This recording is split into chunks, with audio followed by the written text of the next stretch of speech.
Hi, I'm Freya. And I'm Wilf, and we're both teachers at Circus Central. We're currently in the Mill Lane building in Fenham in Newcastle.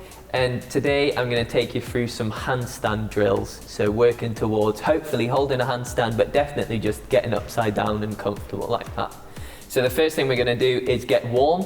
So most important thing with handstands is your wrists. So we're going to start off, we're going to come into this box position. So like that, and what you want is wrists under shoulders, knees under hips, just like this. And the first thing you're going to do is you're just going to squeeze the ground with your fingers, and you're going to take them round in some gentle circles.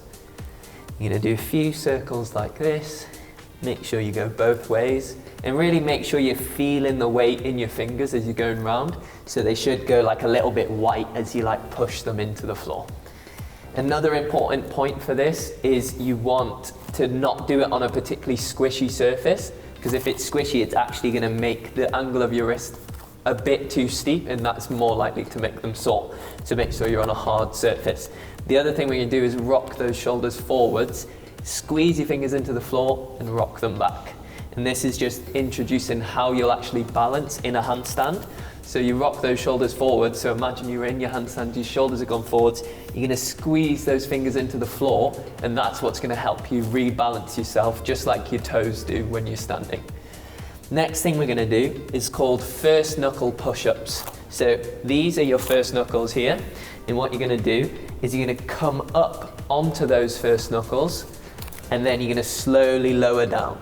And still in this box position, but what you can do to make it a bit easier is bring your knees closer to your hands, and that just takes the weight out of your wrists a little bit, and you can go up and down. But similarly, if you take those knees away, it gets a little bit harder, and you can do it like that. And your goal is just to keep those thumbs off the floor and keep it nice and steady. So if you're trying and it's really hard and you're going like one up then the other, just make it a little bit easier. Bring those knees in and do it like that. Next thing we're going to do, just some wrist rolls. You roll your wrists like this, and make sure you go the other way. Last thing we're going to do, some finger flicks. So you make a really tight fist and flick those fingers out. And this is just going to warm your forearms up. So really squeeze your fist, and that's going to get blood into your forearms, and then pin your fingers out and try and do that as fast as you can. And if you're doing it right, it should make you like scrunch your face up, because it's really quite hard to do. And if you want, you can imagine that you're trying to flick water as far as possible. It's like when you're drying your hands.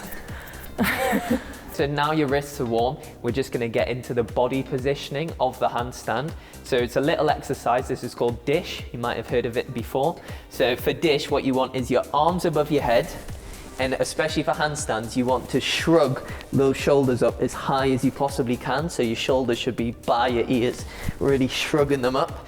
And then the next thing we're going to do is bring those legs up to 90 degrees, so up like that. And what you want is to flatten this space down at the back. So often when people lift their arms up and lift their legs up, this sort of position happens. So Freya, can you just show that? So this often happens. So what you want is to really flatten that out. So tuck your pelvis under like this and flatten this space out. And then what you're going to do is you're going to lower your legs down as low as you can go before you start to arch. So Freya's really good at this, so she can get her legs quite low, but wherever you get your legs to, you get them as low as you can, and just hold in this position for 30 seconds. And in those 30 seconds, if you need to bring your legs up and just have a rest, go for it, but really try and hold it for that full 30 seconds. Next thing we're going to try is just if you roll over onto your front, and this is a super person position. So what you're going to do, again, reach as far away as you possibly can. You're going to lift those arms, and then same as before is you're going to try and tuck that pelvis under. So this time you're pushing your hips into the floor, you're pushing your feet into the floor, but you're trying to make a space underneath this time. And this applies straight into your handstand. This is the position you should be in when you're there. So Freya, if you try again, so reaching away, lift those arms up, try and make a space under. It is really hard, but just try your best. You might not be able to lift your hands off at all. Okay, so for the next bit, you're going to need a chair or something a similar height. You could use a sofa or even a wall as well. If you take your socks off, you can like stick to a wall at about the right height that you'll need. And for this thing, what we're going to do is come into our push-up position, but with your feet on the chair. And really important for handstands, Wrists under shoulders, just like we were doing in that box position, and pushing the floor away, so rounding your back out. Don't want to sink in and let your shoulder blades stick out because it makes your handstands feel really heavy. So pushing out, and then this is the first thing you're going to do, just holding this. And then we're going to try walking your hands in as far as you feel comfortable, holding at the top, and then walking back out into that push-up position.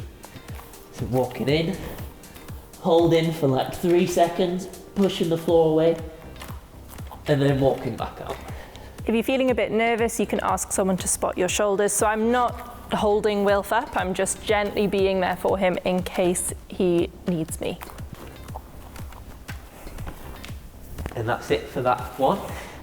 So yeah, walking in, walking out, and getting used to pushing the floor over your head. So what you want to think is you're sending your armpits away, if that makes sense. So when you're in this position, I'm sending my armpit away from me. So I'm really trying to push the floor over my head. And then the one after that is you're going to come in to that top position and you're going to do some shoulder shrugs. And that's just, again, going to help you with the pushing the floor away, because that really helps you access a bit more shoulder range and also makes your handstand feel a little bit lighter. So you're walking in, come into this top position, and you're going to try and do 10 shrugs. So sink in the shoulders, push away, sink, push, and have a go of 10 of them.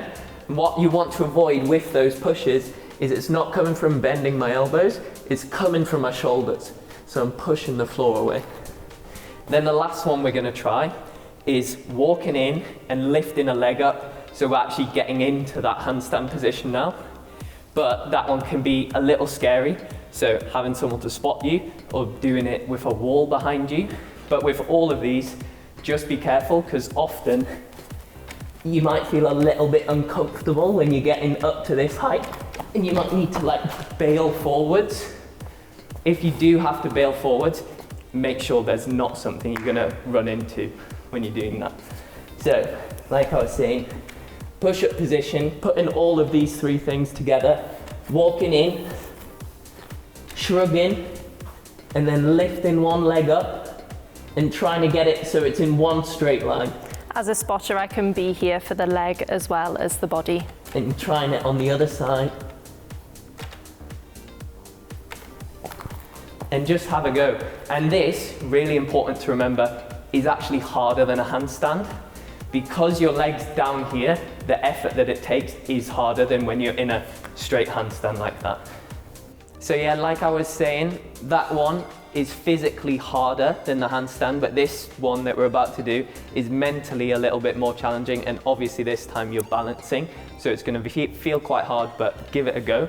So we're going to kick up into our actual handstand. We've got a spotter to catch us, so make sure you give them warning when you're about to go up, and it's a really important job. Freya's going to tell you a little bit more about that in a second. If you don't have a spotter, you can also use a wall. So for this one, arms straight, thinking about all the things that we were doing before, pushing up, and your spotter's going to catch you at the top. So as a spotter, I'm making sure I'm not helping too much, just enough so that Will's still doing a lot of the work, and I'm not pulling him around, I'm letting him find the place that he likes to balance.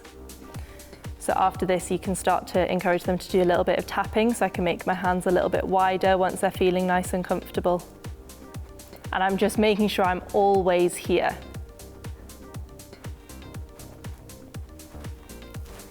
And obviously, I can already handstand, so my spotter can move away from me.